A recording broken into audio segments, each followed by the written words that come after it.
రామగిల్లాది గారు. అధ్యక్ష,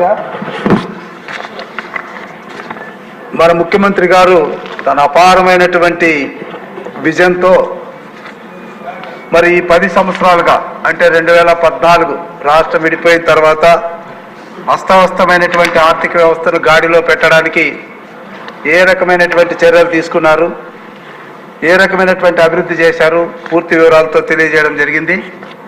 అదేవిధంగా 2019-24 మధ్య అంటే అప్పుడేమో విజనరీ పాలన, ఇప్పుడేమో ప్రిజనరీ పాలన.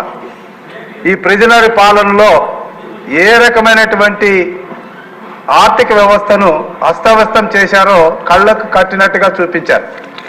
అయితే మొత్తం మీద నేను ముఖ్యమంత్రి గారు ఇచ్చినటువంటి ప్రజెంటేషన్ అంతా కూడా సమప్ చేస్తే ఒక కామన్ మ్యాన్ పర్సెప్షన్లో ఏ రకంగా అర్థమవుతుంది అన్నటువంటి విషయాన్ని మాత్రం సభ దృష్టికి తెస్తాను. అధ్యక్ష, ఆదాయం మనకన్నా అంటే 2014-19 కన్నా 19-24 మధ్య 1,20,000 కోట్లు ఆదాయం ఎక్కువ.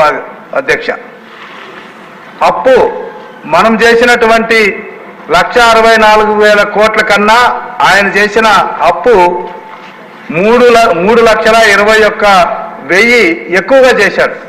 1,00,000 కోట్లు అప్పు చేశాడు. సంక్షేమం తీసుకుంటే ఆయన నవరత్నాలని 15 రోజులకు ఒకమారు ప్రకటన చేసి రంగుల ప్రకటనతో వేలాది కోట్ల రూపాయలు దుర్వినియోగం చేసినటువంటి ఆ సంక్షేమము డొల్ల సంక్షేమం. అధ్యక్ష, మనకన్నా ఆయన 51,000 తక్కువే చేశాడు. ఇవి లెక్కలతో ఉన్నాయి. It is all record. వాళ్ళు బయట ఉన్నారు కానీ లోపలికి వస్తే ఛాలెంజ్ చేయడానికి కూడా సిద్ధంగా ఉన్నాం. ఇక క్యాపిటల్ ఎక్స్పెండిచర్ అధ్యక్ష, వాళ్ళకన్నా మనము అంటే మనకన్నా వాళ్ళు 42,000 కోట్లు తక్కువ ఖర్చు పెట్టారు. మరి వెరసి దాదాపుగా 4,78,000 కోట్లు ఎక్కడికి వెళ్ళాయి? ఇది సింపుల్గా అధ్యక్ష సమప్ చేస్తే 4,78,000 కోట్లు ఎక్కడికి వెళ్ళాయి? దుబారాకి వెళ్ళాయా లేదా ఆయన ఖజానాకి వెళ్ళాయా? దీని మీద మా గౌరవ సభ్యులు చెప్పినట్టుగా, నరేంద్ర గారు చెప్పినట్టుగా పూర్తి స్థాయి విచారణ జరిపించాల్సినటువంటి అవసరం ఉంది అధ్యక్ష. ఇకపోతే అధ్యక్ష, ఈ రాష్ట్రం యొక్క ఆర్థిక స్థితిగతుల మీద ప్రపంచం ఏమనుకుంటుందో 4-5 విషయాలు మాత్రమే మీ దృష్టికి తెస్తా. అసెంబ్లీలో చూపకుండా 1,20,000 కోట్ల రూపాయలు ఖర్చు పెట్టారన్నటువంటిది కాగ్ చెప్పింది అధ్యక్ష. ప్రతి రూపాయి ఖర్చులో 51 పైసా అప్పు చేసే ఖర్చు పెట్టారన్నటువంటిది కాగ్ చెప్పింది అధ్యక్ష.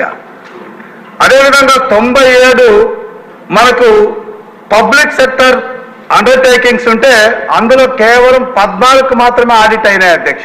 దీన్ని బట్టే తెలుస్తుంది అధ్యక్ష ఎంత అస్తవ్యస్త వ్యవస్థ నడిచిందో.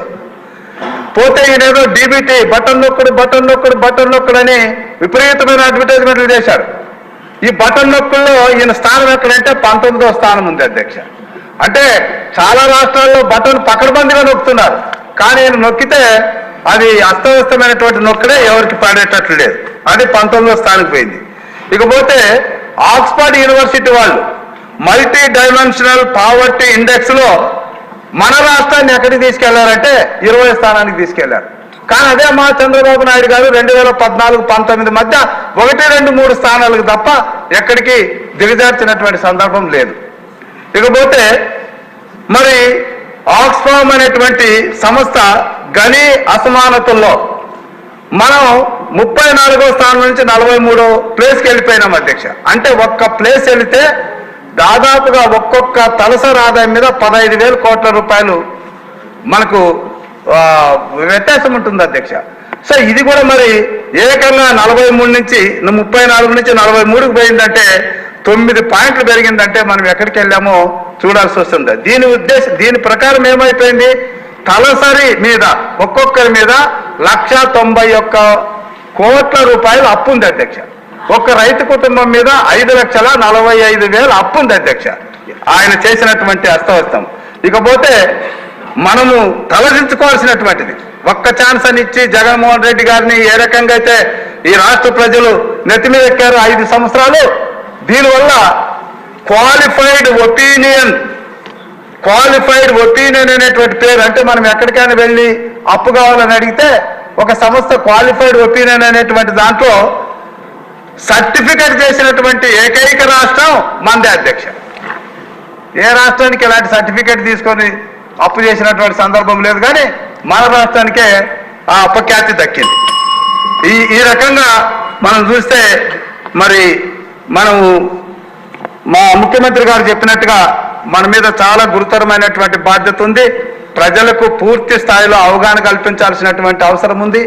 మరి ఏ రకంగా మనము అభివృద్ధి వైపుకు వేయాలో మా విజనరీ మరి చంద్రబాబు నాయుడు గారి పాలనలో మేమంతా కూడా నడుస్తామని మనవి చేసుకుంటున్నాం అధ్యక్ష.